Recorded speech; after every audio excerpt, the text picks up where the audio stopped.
안녕하세요. 오늘은 품격 있는 말하기의 중요성에 대해 이야기해 보려 합니다. 특히 공자의 가르침을 중심으로 나이가 들수록 더 중요해지는 말의 품격과 그 방법에 대해 살펴보겠습니다.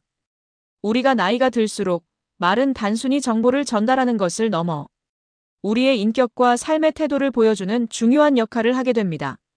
특히 중년의 시기에는 경험과 지혜가 쌓이면서 말의 무게가 더해지는데요.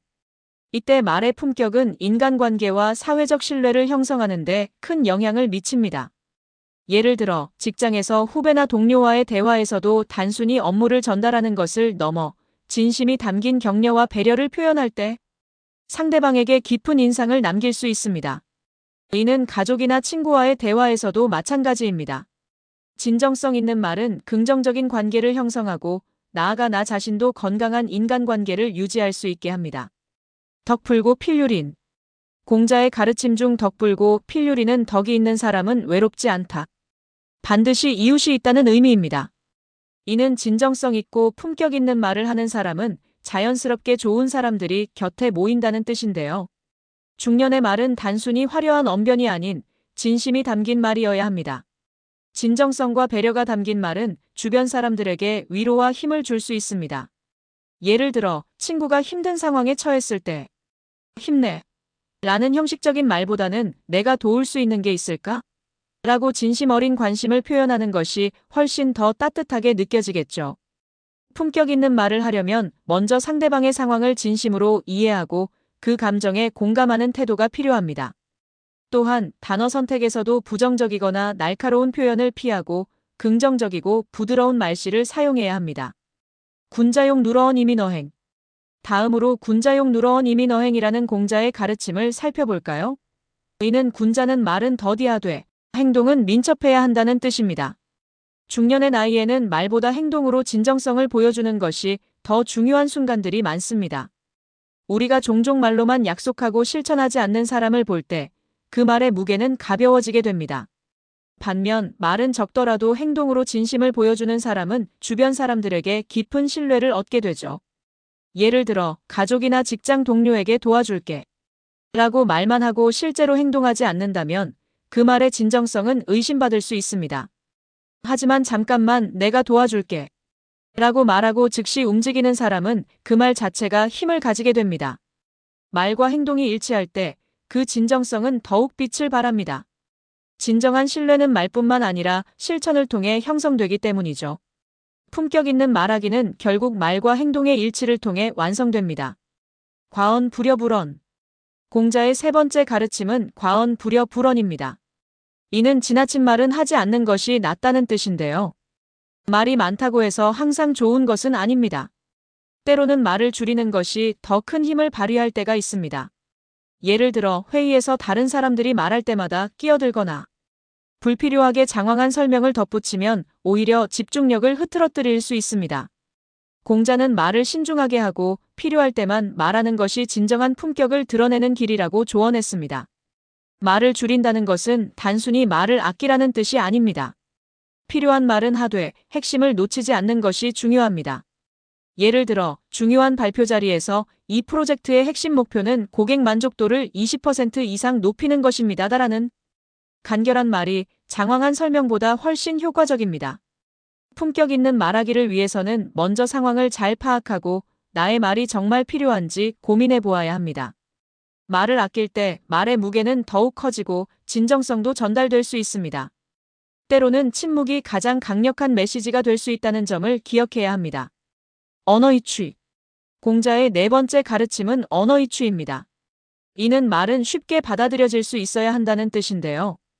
복잡하고 어려운 말보다는 상대방이 쉽게 이해할 수 있는 말로 표현하는 것이 좋습니다.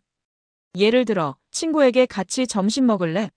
라고 물어보는 대신 혹시 오늘 중식에 동참하실 의향이 있으신가요? 라고 하면 너무 어렵고 부담스럽게 느껴지겠죠.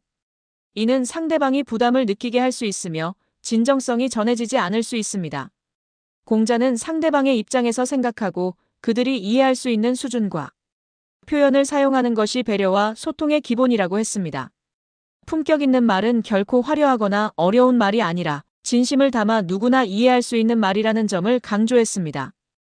또한 말은 단순히 단어의 선택뿐만 아니라 말의 톤과 전달 방법까지 포함합니다. 같은 말이라도 어떤 태도로 전달하느냐에 따라 상대방의 반응은 크게 달라질 수 있습니다. 괜찮아요. 라는 말을 밝게 웃으며 전할 때와 무표정하게 차갑게 말할 때의 차이를 생각해 보세요. 전자는 상대방에게 안심을 줄 수 있지만 후자는 오히려 불편함을 줄 수 있습니다. 신원서판. 공자의 마지막 가르침은 신원서판입니다. 이는 몸가짐, 말씨, 글씨, 판단력을 의미하는데요. 공자는 사람의 인품을 평가할 때 말씨를 중요한 요소로 보았습니다. 말씨는 단순히 단어 선택뿐만 아니라 말투와 태도까지 포함됩니다.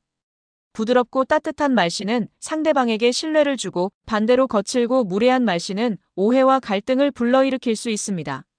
이는 가정이나 직장, 친구 관계에서 모두 적용될 수 있는 중요한 교훈입니다. 예를 들어 누군가 실수를 했을 때 왜 그렇게 했어? 라고 말하기보다는 어떤 어려움이 있었어? 내가 도울 수 있는 게 있을까? 라고 말한다면 상대방은 더 쉽게 마음을 열게 됩니다. 이는 단순히 예의 바른 말이 아니라 상대방을 배려하고 공감하는 태도를 보여주는 것이기도 합니다. 또한 글을 통한 의사소통에서도 이러한 품격을 유지할 수 있습니다. 메일이나 메시지를 보낼 때도 안녕하세요, 감사합니다, 수고하세요와 같은 정중한 표현을 사용하는 것이 좋습니다. 특히 업무상 이메일에서는 단어 하나, 표현 하나가 상대방에게 미치는 영향을 고려해야 합니다. 품격 있는 말을 하는 법. 그렇다면 품격 있는 말을 하기 위해 우리는 어떻게 해야 할까요? 공자의 조언을 바탕으로 몇 가지 실천 방법을 소개해 드리겠습니다. 첫 번째, 말의 양보다는 질에 집중하기. 중요한 메시지를 간결하고 명확하게 전달하세요. 불필요한 말을 줄이고 핵심만 전달하는 연습을 해보세요. 두 번째, 상대방의 입장에서 생각하기, 이해하기 쉬운 표현과 단어를 사용하세요. 듣는 사람의 상황과 감정을 고려한 표현을 선택하는 것이 좋습니다. 세 번째, 긍정적이고 따뜻한 말씨 사용하기. 말의 톤과 태도에도 신경을 씁니다. 부드럽고 따뜻한 말씨는 상대방에게 긍정적인 인상을 남깁니다. 네 번째, 말을 신중하게 하기. 필요할 때만 말하고 지나치게 장황하게 설명하지 않습니다. 말하기 전 잠시 생각하는 습관을 가져보세요. 마지막으로 진정성을 담아 말하기. 형식적인 말보다는 진심 어린 표현을 사용하세요. 진정성은 상대방에게 쉽게 전달되고 신뢰를 쌓는 데 도움이 됩니다. 공자는 말이 곧 그 사람의 인격을 보여준다고 했습니다. 우리는 일상에서 작은 말 한마디라도 진심을 담아 신중하게 해야 합니다. 이러한 작은 노력들이 모여 결국 우리의 품격을 높여주고 긍정적인 인간관계를 만들어줍니다. 오늘은 공자의 가르침을 통해 중년의 품격 있는 말하기에 대해 이야기해봤습니다. 나이가 들수록 우리의 말은 단순한 소리가 아니라 우리의 삶과 인격을 보여주는 중요한 메시지입니다. 여러분도 오늘부터 일상 속에서 진정성과 신중함을 담아 품격 있는 말을 실천해보세요. 진정성 있는 말과 행동의 일치는 여러분의 신뢰를 높여주고 더 나아가 긍정적인 인간관계를 만들어줄 것입니다. 오늘 영상은 여기까지입니다. 다음에도 유익한 영상으로 찾아올게요.